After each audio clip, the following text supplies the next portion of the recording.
Bienvenue pour cette exploration des sources. Aujourd'hui, on se penche sur un animal fascinant et, on peut le dire, assez paradoxal, le chat noir. Oui, bonjour. C'est vrai que c'est étonnant. Autrefois quasi divin, et aujourd'hui, il traîne encore une sacrée réputation. Exactement. Alors comment on est passé de cette vénération à la superstition qui lui colle encore à la peau? C'est ça qu'on va essayer de comprendre. C'est ça. On a regardé pas mal de choses, des articles de blog, Wikipédia, même une synthèse TikTok, pour essayer de retracer cette histoire. L'objectif, c'est de voir d'où viennent ces croyances, comment elles ont évolué différemment selon les pays et l'impact que ça a encore aujourd'hui, sur les adoptions par exemple. Tout à fait. Il y a de vrais contrastes entre les visions positives et négatives. Alors, commençons par le début, l'âge d'or si on peut dire, l'Égypte ancienne. Oui, l'Égypte, là les chats, et les noirs en particulier, étaient vraiment spéciaux, associés à la déesse Bastet, La déesse de la fertilité, c'est ça? Hein? souvent représentée en chatte noire. Exactement. Donc les chats étaient super protégés. On en a même retrouvé momifiés, c'est dire toucher à un chat, c'était risqué gros. Presque des dieux sur pattes, quoi. Et après l'Égypte, en Grèce, c'était comment? Alors en Grèce, c'est un peu plus nuancé déjà. Il y a ce mythe de Galantias, une servante transformée en chatte noire par Héra, furieuse. Ah oui, Et elle devient assistante d'Hécate, la déesse de la sorcellerie, de la magie. Donc on voit déjà poindre une petite ombre, un lien avec le surnaturel un peu. inquiétant. Intéressant. Une première association avec la magie, avant même le Moyen Âge. C'est ça. Mais c'est vraiment au Moyen Âge que tout bascule.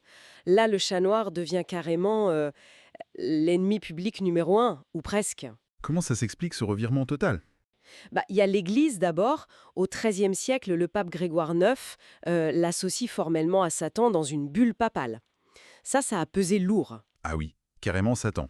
Et plus tard, un autre pape, Innocent VIII, les condamne aussi, les liant même à la propagation de la peste.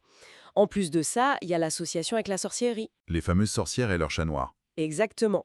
Les femmes qui vivaient un peu en marge, souvent seules, et qui recueillaient des chats errants souvent noirs parce qu'ils se camouflent mieux la nuit, tout simplement, on les accusait d'être des sorcières. Et le chat noir devenait leur familier. Voilà.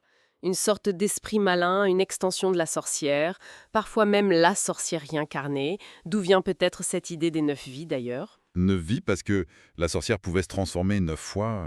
C'est une des hypothèses, oui. Et tout ça a mené à des persécutions terribles, hein. On chassait les chats noirs, on les brûlait même parfois sur les bûchers de la Saint-Jean. Une horreur. Il n'y avait pas une histoire de tache blanche qui pouvait les sauver. Si, paradoxalement, une petite tache blanche, qu'on appelait la marque de l'ange, pouvait leur éviter le pire. Et puis il y avait la peur nocturne, leurs yeux qui brillent dans le noir, ça effrayait. On imagine bien. Donc en gros, en Europe continentale, l'image devient très négative. Et ça s'est exporté en Amérique du Nord, j'imagine. Croiser un chat noir, Ça porte malheur. Surtout le matin, ou sous la lune. En Italie, on disait même qu'un chat noir sur le lit d'un malade annonçait sa mort prochaine. L'association avec Halloween, elle vient de là aussi. mais ce qui est fou, c'est ce contraste dont on parlait. Parce qu'ailleurs, c'est tout le contraire. Ah oui, carrément. Au Royaume-Uni, par exemple, le chat noir, c'est un symbole de chance. En voir un, c'est bon signe. Pour une jeune fille, ça voulait dire plein de prétendants. Carrément. Et pour les marins aussi, non? Tout à fait. Les marins britanniques en embarquaient toujours, bon, pour les rats, évidemment, mais surtout pour la chance en mer. On dit même que la Lloyds, la grande compagnie d'assurance, refusait d'assurer les navires sans chat à bord. Incroyable. Mi-pratique, mi-superstitieux. C'est ça. Et il n'y a pas qu'en Angleterre. En Écosse, si un chat noir arrive chez toi, c'est signe de prospérité future. Au Japon, pareil, c'est très positif, surtout pour trouver l'amour.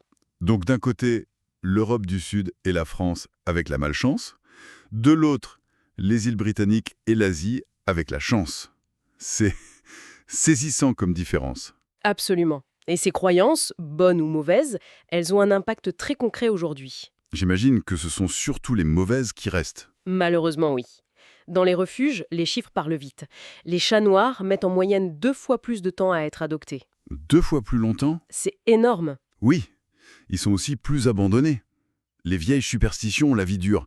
Et puis, il y a cette idée un peu absurde qu'ils seraient moins photogéniques pour les photos d'adoption sur Internet. Non, sérieusement. À cause de la couleur? Ça fait partie des raisons évoquées, oui. C'est triste quand on y pense. Alors que scientifiquement, leur couleur noire, c'est juste du mélanisme, une question de gène. Rien de magique ou de démoniaque là-dedans. Rien du tout. Il y a même une étude qui suggère que ce gène du mélanisme pourrait être lié à une meilleure résistance à certaines maladies. Donc potentiellement une plus grande longévité. Plutôt un avantage en fait. Loin des clichés. Heureusement qu'on essaie de changer ça, avec des journées spéciales. Oui, il y a la journée internationale du chat noir le 17 août et le Black Cat Day au Royaume-Uni le 27 octobre. C'est important pour sensibiliser, lutter contre les préjugés et encourager leur adoption. Et la culture populaire, elle aide un peu. Le chat noir de Montmartre, par exemple. Oui, l'affiche de Steinlen est iconique. Il y a aussi Edgar Allan Poe, bien sûr, plus récemment des personnages comme Binks dans Hocus Pocus, et il faut rappeler que beaucoup de races de chats peuvent avoir le pelage noir, même si le Bombay est la seule race qui est exclusivement noire. D'accord. Donc pour résumer, rituel incroyable, de sacré à maudit en Europe, mais porte-bonheur ailleurs, et ces histoires anciennes pèsent encore très lourd aujourd'hui. C'est exactement ça. Et ça nous amène à une question, peut-être pour finir. Ouais. Comment se fait-il que des symboles, des récits collectifs, parfois vieux de plusieurs siècles, puissent encore influencer aussi directement, et, soyons honnêtes, souvent négativement, la vie d'êtres vivants, juste pour une couleur de pelage? C'est vrai. Qu'est-ce que ça révèle sur notre rapport au symbole, à la différence finalement? Une bonne question pour réfléchir.